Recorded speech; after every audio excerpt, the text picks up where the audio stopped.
If you see me looking down throughout this video, it's because I have all the notes that I have right here. I have my Starbucks peppermint mocha with soy. So good, so good. Today we're going to be talking about the Whaley House, which is considered one of the most haunted houses in America. This video is primarily going to be the focus of the ghost of the Whaley House. It's not going to be about Thomas Whaley's business adventures or his reconstruction of the house. There is a lot of history that goes into the Whaley House, so just for clarification, this is ghost focused. I went to the Whaley House twice a few years ago, and I've always been fascinated with it. It's actually the first haunted house I've ever been to. And as I was researching this, I found a lot of contradictions online about the Whaley House and about the different little information that I was able to find out, so I hope that I can narrow this down, make it compact, make it clear. I'm going to be stating all my resources on my website, whenyourhere.com, so if you want to check this out yourself, fact check it, research it, it's all going to be there, and let's get into it. The actual land of the Whaley House was used for public hangings. The first documented ghost was someone named James Robinson, also known as Yankee Jim. Yankee Jim was a French Canadian, and he stood 6'4". He had a reputation of murdering and robbing men for their gold in the mining camps, but that's not why he was subject to hang. He was arrested because of grand larceny, and a grand jury subjected him to be hung. According to the Los Angeles Herald, he didn't believe that he was actually going to be hung. He didn't believe it until right before he actually was hung. He told the crowd before he was being hung that he gave his gold to the less fortunate. It says that the gallows consisted of 2 beams planted on the ground with a heavy layer across the top. So he died in 1852. The creepy part about this is Thomas Whaley, who ended up buying the property of what we know as the Whaley House, is he was there during the hanging. So this blows my mind that he saw this hanging and was like, I'm gonna buy that. I'm gonna buy this land where we do public hangings of where I met these people who were being hung, and I'm gonna build a house on it. Absolutely not. Like, that is bonkers. What's creepy about this is that the Los Angeles Herald reported that he swung back and forth like a pendulum until he strangled to death. You can visit Yankee Jim's grave at the El Campo Santo Cemetery, which is located only a 2-minute walk from the Whaley House, and it's located only a block away. Thomas Whaley bought the property in 1857. The house began construction during this time, and he was not bothered by the hangings, obviously. No big deal. If you hear whining, it's from my German Shepherd. I'm so sorry. The Whaley House not only was the primary residence of the Whaleys, but it also was the second county courthouse. It was used as San Diego's first commercial theater on the upstairs. Also was used as a general store. But where Yankee Jim comes into play during this time is when the family was living there. The San Diego Union Tribune published soon after the couple and children moved in, heavy footsteps were heard moving around the house. And that Whaley described them as sounding as though they were made by the boots of a large man. And finally, he came to the conclusion that these unexplained footfalls were made by Yankee Jim Robinson. Now remember, Yankee Jim was 6'4", so I imagine he would be a very hard man to forget. So Lillian Whaley, who is one of the Whaley's daughters, she reported that Yankee Jim was hung over the location of between the archway and the parlor and study/music room. So if you ever go there, that's where Yankee Jim was hung.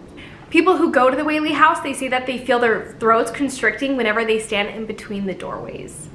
Let's get into the Whaley family and the family dynamics and how many kids there are, because this will better help you with understanding the history of the Whaley House.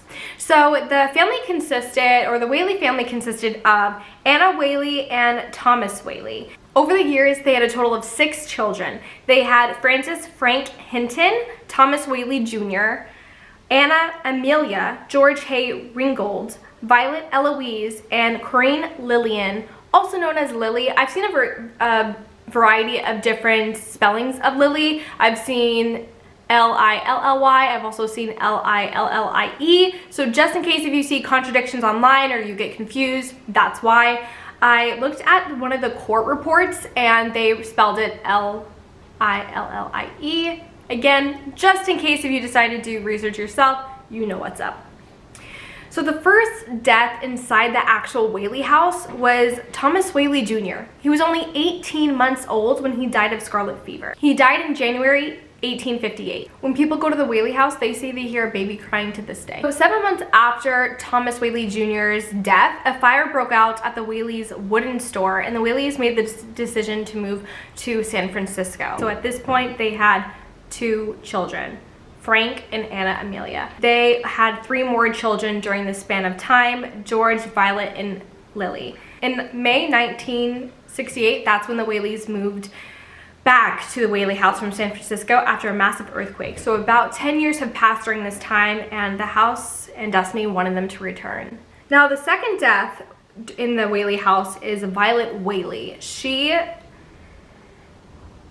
This is probably the saddest story. I read the court records of this situation, and it really is chilling. And again, I'm gonna do my best to execute this, but it's really sad.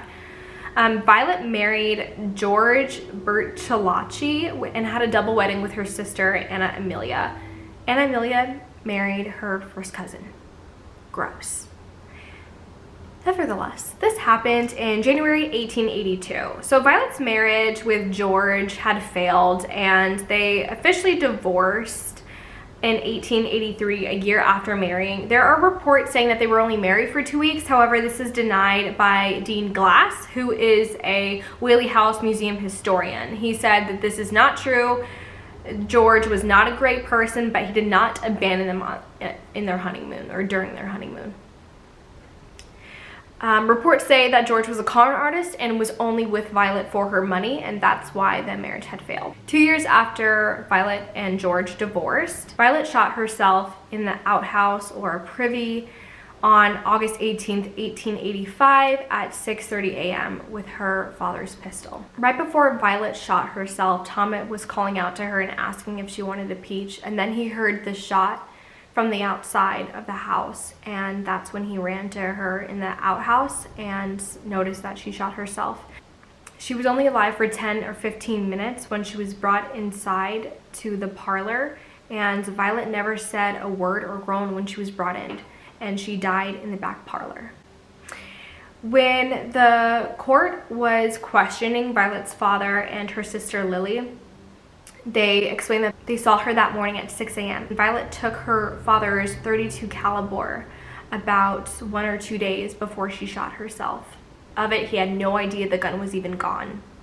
When asked if Violet was ever feeling any kind of depression or if she tried to do this again, Lily and her father said that she was just tired of life, that no one cared for her, that her life was a burden. She was shunned away because she was a divorcee. She tried to kill herself earlier that year on July 5th by jumping from the back of the house. Lily said, "I don't know why.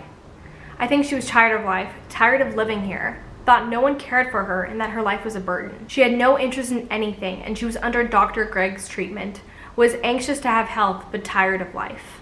Thomas Whaley stated that she had shown no particular life or interest for some time.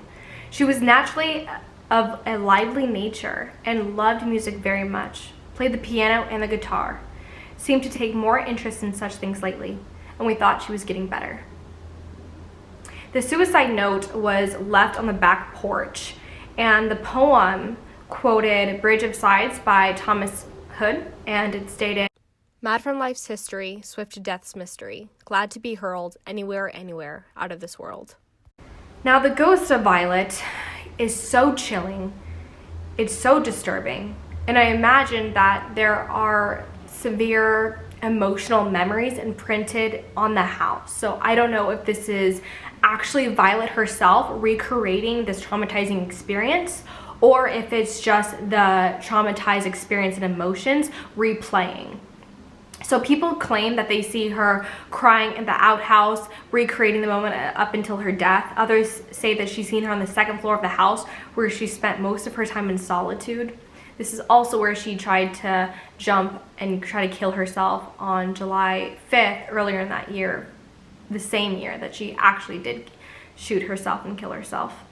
Victor Santana is a museum manager, and he spoke to the LA Times.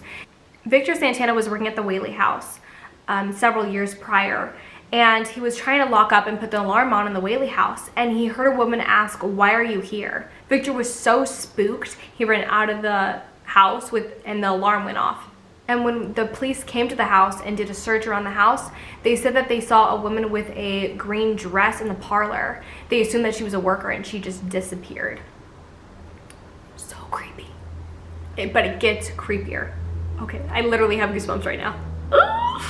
Another incident is a police officer wrote in a private letter after his retirement 30 years ago of what occurred at the Whaley house. Now, this article was written in 2011, so just keep that in mind for consideration of 30 years, not from now, but from 2011.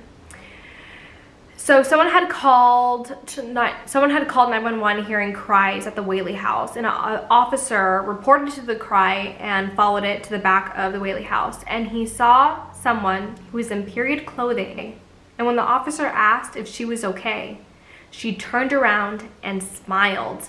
When he lifted up the flashlight, she was gone. Oh, like ghost stories like this like bring tears to my eyes. It's so creepy. I mean, I truly hope that this is like a memory imprint, because that would just be horrible to think that you're a ghost, you're so sorrowful, you've gone through depression, you're mentally unwell, and I would just hate to think that that's all her spirit is just doing this rotating and living a sorrowful existence. So I hope that that is more like a painful memory imprint rather than her actual ghost.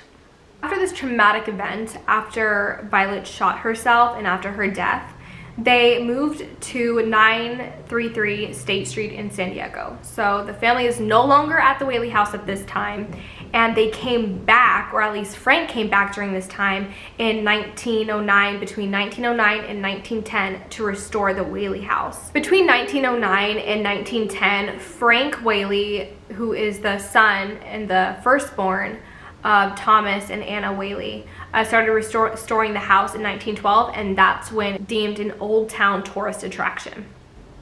And after years spent away from the Whaley house, after Anna Amelia, the daughter, died, not to be confused with Anna, the mother, and Thomas Whaley had died, Anna, the mother, Lily, and George all moved into the house again in 1912 with Frank.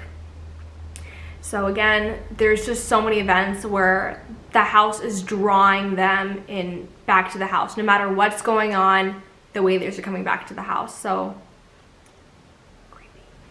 So the remainder of the deaths of the Whaley house, I feel like, needs to be addressed so that we have an understanding of what's going on with the house, what spirits could still be there. In 1909, Anna Amelia Whaley, which is Anna's and Thomas's third daughter, not to be confused with the mother, died in Modesto, California at the age of 47. She died before her parents. I couldn't find out why she died. Thomas Whaley died at the other house at 933 State Street in San Diego at only 67 years old. In February 1913, Anna Whaley, who is the widow of Thomas and the mother of the children, died at the Whaley house at 80 years old. Frank Whaley died in 1914, only a year after his mother's death, inside the house due to rheumatism. George Hay Ringgold Whaley died in 1928 at the age of 67. And in 1953, Lily Whaley died in a Lemon Grove rest home on September 14th, 1953, just 10 days after her 89th birthday. The majority of the Whaley house family is buried at Mount Hope Cemetery, with the exception of Anna Amelia, who's buried at the Modesto Citizen Cemetery. So if you do want to visit their grave, go to Mount Hope Cemetery. Other information that I found, but I was not able to verify, was in 1971, Anna Whaley was held at gunpoint at the house at the 9th step of the stairs by a mob. And Thomas Whaley was out of town on a business trip during this time. Now, I couldn't find anything supporting this, so this could or could not be true. I don't know, but I'm still mentioning it. And there is a rumor that a girl died running into a clothesline. However, I could not find anything about this, and even the Whaley House denies this. Another story that's quite chilling is in 1868, that's when the Whaley House Theater was first established. And Thomas Tanner was the leader of the Tanner Tourpe. He rented this upstairs theater from Thomas Whaley. It said Tanner and the company packed 150 people for the first performance. And sadly, the curtain came down on Tanner Tourpe when Thomas dropped dead backstage. Why this happened, how this happened, the cause of death, I have no idea. But nevertheless, so creepy. I visited the Whaley House a few years ago, and I didn't have any negative experiences or feelings. The only thing that I felt, which is really weird, is when I went to the dining room, I felt very out of breath and uncomfortable. I don't know the cause of this or what it was. I'm not even saying it was supernatural. I'm just saying that is the only type of supernatural experience that I had at the Whaley House. The tour that I spoke to at the Whaley House, he said he smelled Thomas Whaley's cigar smoke, and he was working with one other person, and he was like, do you smell that? And they looked all around and they couldn't explain where the scent was coming from because there was no one around Old Town, no one around the house, so they could not explain that. But just to sum up some of the legends at the Whaley House and things that you can experience is that people can hear Yankee Jim's footsteps and feel tightness in their throats, Thomas Whaley Jr.'s cries, Violet's ghost, and reenacting her death, the smell of Annie Whaley's perfume, and Thomas Whaley's cigar smoke. I highly recommend to come here. Just go directly to their website to get all of the information. They have daytime and nighttime tours. It's located at downtown San Diego. The address is 2476 San Diego Avenue. I really do hope that you decide to come here. It's one of my favorite places in San Diego to go to. Not because of just the haunted aspect of it, but also the historical part of it. They have it set up, they renovated it beautifully. You see the courthouse, you see the theater upstairs, you see what the bedrooms were like. It's really cool to get that feel of during that time. So I really do hope that you can go. And if you have been to the Whaley House, think you want to go, or have been and maybe have an experience, please let me know. I would love to have know any personal experience or information about this, and I hope you get to go and stay spooky.